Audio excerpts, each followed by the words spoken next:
Don't buy books, support libraries. Not that you make any money when you're a writer anyway. Welcome everybody. If you need to nip off, it's fine. If you want to stay to the end, that's great.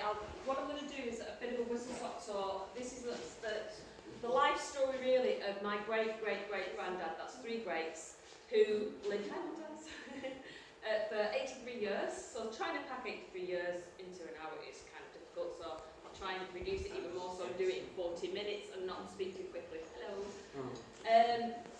So yeah. We've got Paris Saeed Abasi, who I'm sure many of you have heard of, who read the book and thought it was wonderful and agreed to do an endorsement for it. And there's two books, and I'll talk a little bit more at the end as to why there's two books. There was meant to be one in the beginning. The title, I suppose, at the top today is Radical, Reformist or Rogue, which is three names that he was accused of being. We like to refer to him as the hidden Muslim mayor. And those are the dates, 1828 to 1911. And I was just saying before all of you arrived, he was born in 1828, which was 9 years before Victorian was born. He lived through the entire mammoth reign of Victoria and beyond to 1911.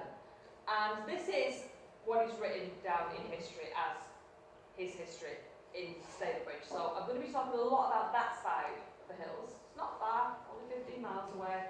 A little bit more later on in the story, a little bit about this side of the history over here and how we've got a connection, an interesting, weird connection which you might not have known about with his story.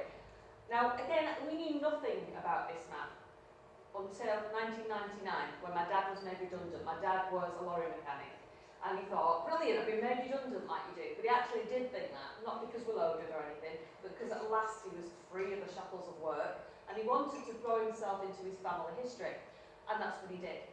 All that he knew was we'd had a mayor in the family, the mayor of Stalybridge. Now, if you're not familiar with Stalybridge, it's a lovely little town. It's kind of been left to ruin, unfortunately, by neglect to its sister town, which is Ashton-under-Lyne. So Ashton-under-Lyne seems to get all the money, Stalybridge doesn't. Stalybridge is still a fantastic Victorian town. So if you go to Stalybridge today, it will perhaps be a bit of a disappointment to you because lots of things are boarded up, but a lot of people there are trying to work hard to bring back money into the area. And Robert was mayor of this town, we knew this. We didn't know anything else. My dad then found out that he was a magistrate. And these are some of his legacies that you can see here, just a little picture there. That's Stamford Park on the left. Some of you might be familiar with Stamford Park, which is the best park, Mount Greenhead Park, the best park in the world. And I'm really serious about this. Greenhead's really good. He was an original trustee of Stamford Park. This was all new, we didn't know this. He headed up the building committee of the middle picture there. That's Stalybridge. It's now called Civic Hall, but it's really Victorian Market Hall. It was the market that was built in the Victorian era. And he also was put in charge of building Dovestones Reservoir, which I'm sure many of you know about. Again, real big shock that he was in charge of the committee that set up the building of that reservoir. So the first bit of information that we had, literally, Dad went out and said, does anybody know anything about Robert Stanley, who was the mayor of Stalybridge back in the late Victorian era? And an elderly relative got in touch with us and presented Dad with this little magazine here, which is called The Crescent. Now, some of you in the room might have heard of this, we haven't, no idea. The Crescent is the first magazine, the first weekly publication of Islam in the UK. And it was produced by a man called Sheikh Abdullah Quilliam, who was a white convert to Islam. Very famous in the Muslim community. Most Muslims have heard of Quilliam. But the picture in the magazine was of Robert Stanley wearing a fez. Now, I grew up in a generation where if you're wearing a fez, it's Tommy Cooper and jokes about just like that. We had no idea why he was wearing a fez. Really strange. But why was he in the Crescent? This is 1907. An old, dog-eared, tattered copy of the Crescent. And underneath it said, Brother Rashid Stanley, a very distinguished British Muslim. Now, that was a staggering find. Not in itself, it was interesting. In itself, it was, oh wow, Anster did a strange history. Yeah, that's great, what else can we find out about it?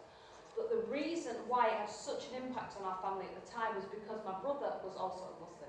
Now, he had converted 9 years before this find, and this is back in the days when we didn't really hear much about people converting. certainly not from a white working class Mancunian background.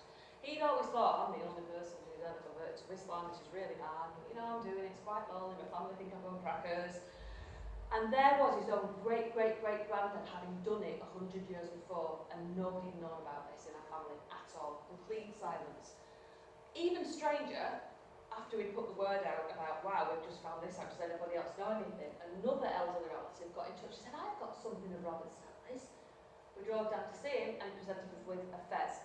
We said, why have you got this? No idea. I just knew it was his and I kept it. No idea why he had it.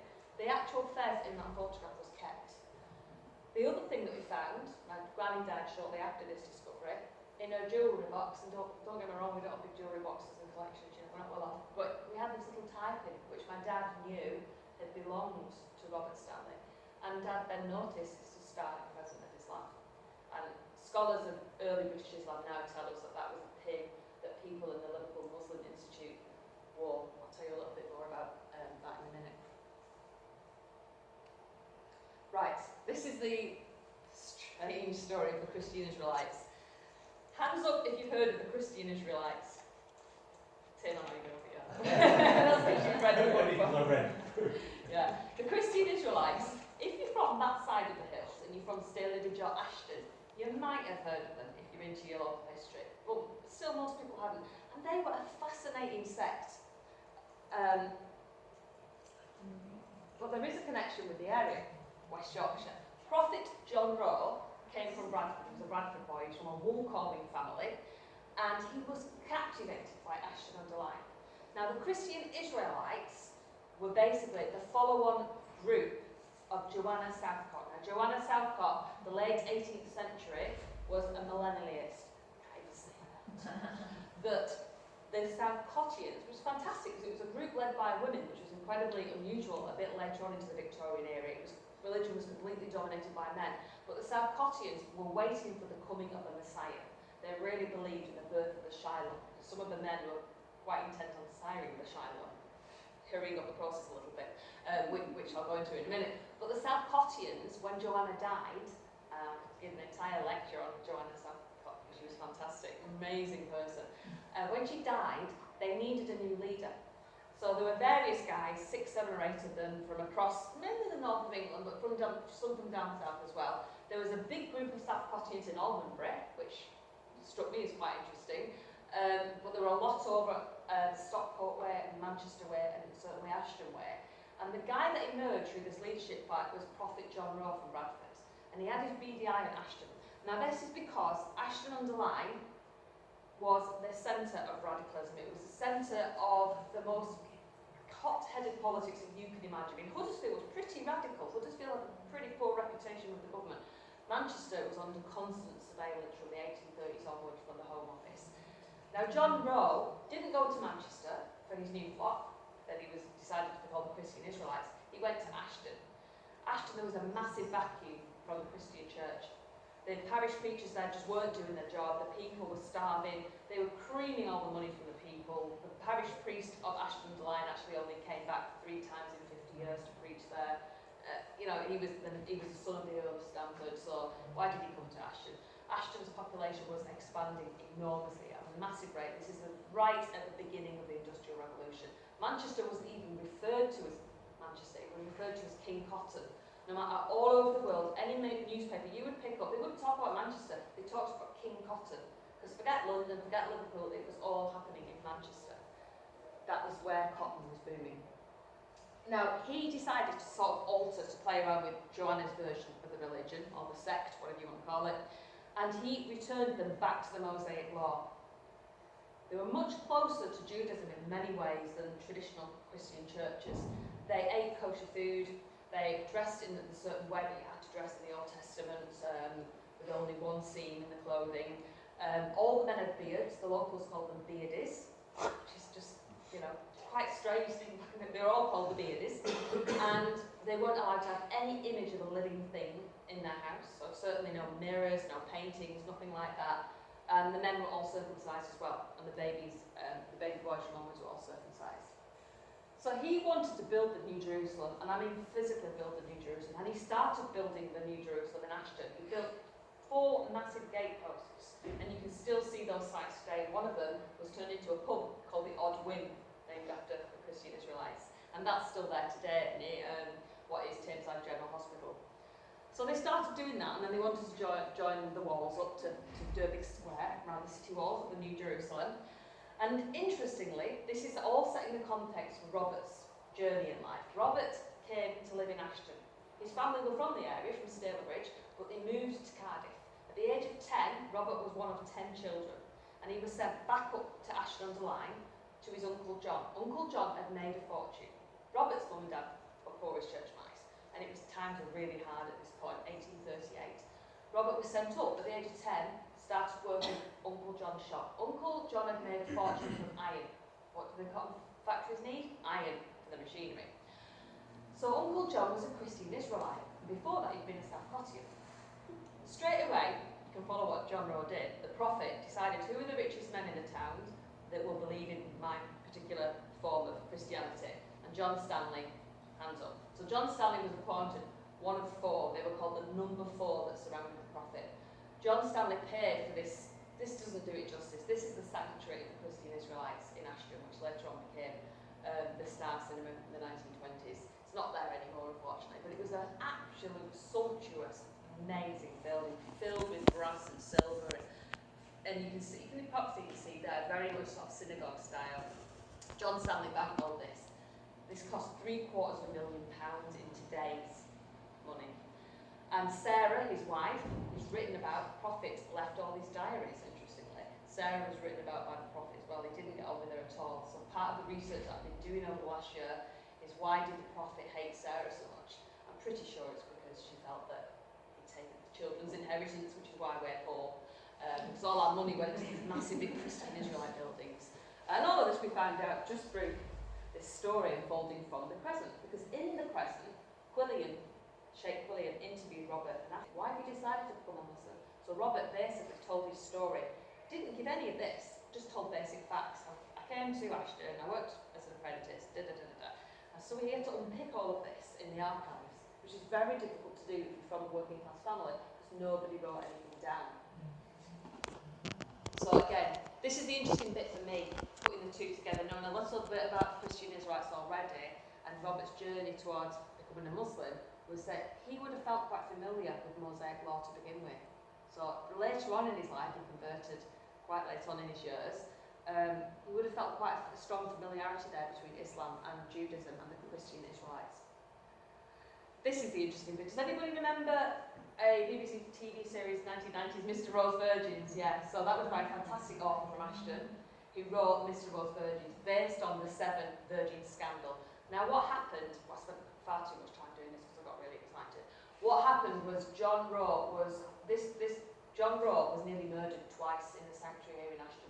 1830, the people of Ashton rioted because John had decided to take 7 virgins. The newspaper said virgins, but the Christian Israelites didn't use that term, they just said young maidens, handmaidens, to nourish him and seek to his every need and look after him and that kind of thing. But the townspeople rioted because one of the young women came forward and said that he sexually interfered with her, and then another one said, yeah, me too, and then the other 5 said nothing. So the newspapers instantly, he was guilty, and there was never a legal trial in British law, but there was a church trial to see what had gone on, and he was found not guilty. And he said it was basically because he'd sacked one of the young women for stealing jam, and she turned against him. And so what I did is history is completely defamed John Rowe's character. And the Christian Israelite Church still exists in Australia, which is really interesting. So I've been in touch with them a lot, and they really feel wrong. Still feel really angry and really upset about this. And the phrase that was going through my head when I was doing a lot of this research was fake news. Because Mr. Rowe's version gives it gives the accepted version really of what kind of a man he was. So I wanted to try and get underneath that a little bit, just to try and paint a picture of what Robert would have come into as a child at the age of 10. Now the other interesting bit about that story, which I found out which nobody else knew, John Stanley rescued John Rowe. So on 2 occasions when the townspeople completely ripped the sanctuary apart and were beating up the poor Christian Israelites, John Stanley rescued John Rowe and the townspeople, the Christian Israelites, the men, the women and the children. He built a tunnel underneath known that this was going to happen. He was that rich, he built an escape tunnel underneath Park Parade, which is where the big roundabout is in Ashton, right under there to where the Asda is, which is where his mansion was. So John Sonley rescued them twice through these secret tunnels, which again is something you'd love to go and unearth those tunnels. But they're there in the 60s, they were dug out when people were building around the roundabout area. So here's Robert, arrived into a very strange setup, 1838. He grows up really under the guardianship of rich Uncle John. He meets a local servant called Emma, and he marries her. They have 11 children over the next 30 years, as you do. Only one dies at the age of 1, so they did incredibly well for that time, having so many children. He was a grocer. We think there's no way Robert could have had enough money to have set himself up as a grocer in those days. So rich Uncle John basically said, here's your grocery shop, go to Stalybridge, set yourself up. And he became a specialist in tea, and tea, for me, is the clue as to why he took the choices that he did later on in life. It's on Melbourne Street, Stalybridge, you can still see the house there. Now again, I can't emphasise enough just how radical Huddersfield was at this time. The Chartists were massive here, they were massive over in Ashton. They were fighting for the vote, basically, for everybody, the universal enfranchisement of working people. And there were constant riots, there were murders, there was a policeman murdered 1848 in Ashton by the Chartists, there was a factory owner called Thomas Ashton who was murdered in 1831. There were more policemen on the streets of Ashton than anywhere else, because it was seen to be a very violent place. And that's where Robert lived. So he moved up as a young man at the age of 19 when he first got married to Stalybridge, and he spent the next 10 to 15 years there building up his business, growing his family, constantly watching the strange things that are going on in the streets of Stalybridge, moving away from the Christianist rights, because it's now an acceptable distance not to have to go to sanctuary all the time. Again, that's a theory. And what happened in 1860 to 1862, again, something I was never taught about in school, something that kids today are not taught about in school, something that my parents say that they're not taught about. The Lancashire cotton famine happened. Now bear in mind it was wool over this side, that was the big industry here. Just over the hill, slightly different climatic conditions, meant that it was cotton. But what happened in the late 1850s, the early 1860s, was the American Civil War. And again, this is where the international situation has a massive bearing on the working man's life. Because of the American Civil War, Lincoln blockaded the South. He wanted to break slavery, he wanted it to end, and slavery was built on cotton. So what he did was basically stop the cotton from getting over to the United Kingdom. But this meant that people in Lancashire were starving. So by 1860 to 1861, 4/5 of people in Stalybridge were unemployed and in Ashton, and they were literally starving to death. It was a terrible, terrible time. It became known as the Great Panic in Stalybridge and Ashton. And there were, at one point in 1861, 800 houses empty because people just fled. They needed work and they needed to feed their families. And this is the background to really why I think Robert took the next steps that he did. Before I move on to the pictures, because the pictures are really interesting, there was another riot in 1868. Again, it's something that I had no idea about coming from the area. It was the anti-Irish Catholic Murphy riots. So this horrible, nasty bigot of a man came over did a tour of, it was called Murphy, he did a tour of England, and he did these really strange plays and productions that were basically criticising the Catholic Church, criticising the Irish immigrants. And at this particular time in 1868, in Ashton and Stalybridge, 48% of the population were newly arrived Irish. That's a massive amount. So you can imagine what was going on in those towns at the time. 48% in 10 years have just become Irish immigrants, desperate for work, desperate for money because of the Great Famine in Ireland. So this is a really interesting picture that we found in the attic in an old newspaper. Again, another weird find. My dad knew it was Robert's, no idea why he kept this newspaper. Robert hadn't written anything on it, that's all we had of his. And underneath it was an article about the Lancashire cotton famine. Of course, they didn't have cameras in those times, so they had to send someone out to Stalybridge to do a nice sketch. Interesting sketch. So I just kept thinking, why have we kept these? This is really strange. Why has he kept this? We got the census and we found out where he lived and the address. And we walked down Stalybridge. This is Melbourne Street in Stalybridge, if any of you know it. It's still the main little shopping area. So this is my dad and my son, Gregory, outside Robert's first shop in Stalybridge, which which is a shop there on the left-hand side, which is being basically broken into and looted. And then we thought, that's why we know, that's why he's kept it, because that was his shop. Didn't have a selfie, didn't have a camera, didn't have a video camera, but we've got an illustration there. The shop's still there, because he shut it up now. And so he would basically have been watching that, and that's the only memory that we've got passed down from father to son, father to son, father to daughter, my granny, which Robert said he remembered the bread riots. They were throwing bread out the window. I were throwing bread out the window to stop them from smashing up the place anymore. Right opposite, and this further down towards the right, they set that shop on light because they set that shop on light because it was the poor relief stores, which was basically where the people were meant to get handouts during the Lancashire cotton famine. But the rich guys in charge of the handouts in Manchester reduced the rate. They said, we can't afford it, there's so many unemployed.